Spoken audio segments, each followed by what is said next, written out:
जिस सच को छुपाने के लिए एक अरबपति की रहस्यमयी मौत हुई, जिस सच को छुपाने के लिए सिस्टम ने सालों तक फाइलों को सील रखा, वह सच अब बाहर हो चुका है।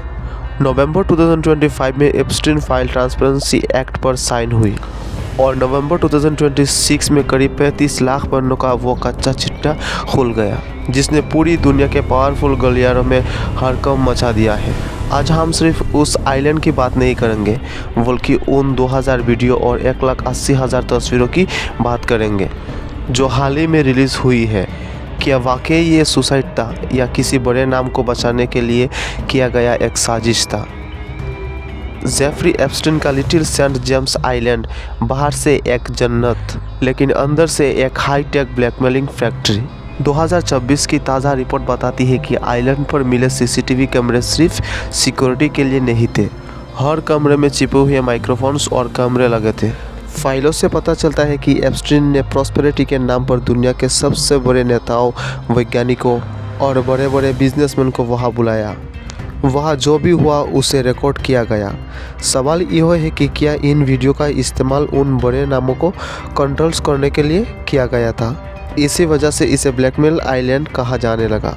जनवरी 2026 में जो लिस्ट सामने आई है, उसमें कोई ऐसी नाम जिन्होंने सालों तक एप्स्टीन से किसी भी रिश्ते को नकारा था।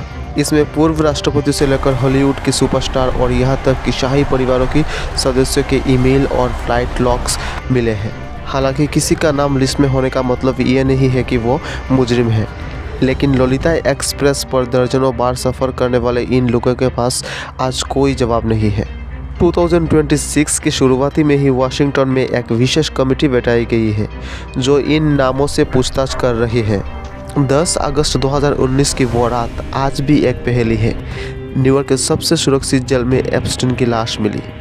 2025 से 2026 के नए खुलासे बताते हैं कि उस रात सिर्फ सीसीटीवी ख़राब नहीं थे, बल्कि पूरे विंग की डाटा डिलीट कर दिया गया था।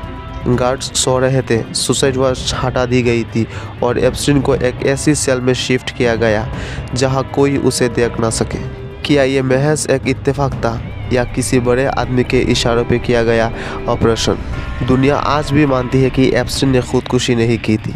आज एप्स्टीन के पार्टनर गिप्सलैन मैक्सवेल 20 साल की सज़ा काट रही है, लेकिन फरवरी 2026 की खबर के हिसाब से मैक्सवेल ने एक डील की बात की है।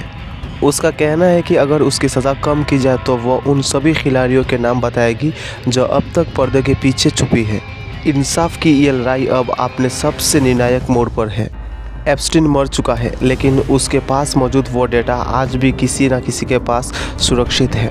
ये सिर्फ एक क्रिमिनल की कहानी नहीं है, ये उस सिस्टम की कहानी है जो पैसे और पावर के दम पर मासूमों की चीखें दबा देता है। लेकिन 2026 की ये फाइलें साबित करती है कि आप चाहे कितनी भी ताकतवर क्यों ना हो, सच कभी ना कभी बाहर आ ही जाता है। इस एप्स्टीन फाइल के बारे में आपका क्या ख्याल है? कमेंट में ज़रूर लिखें।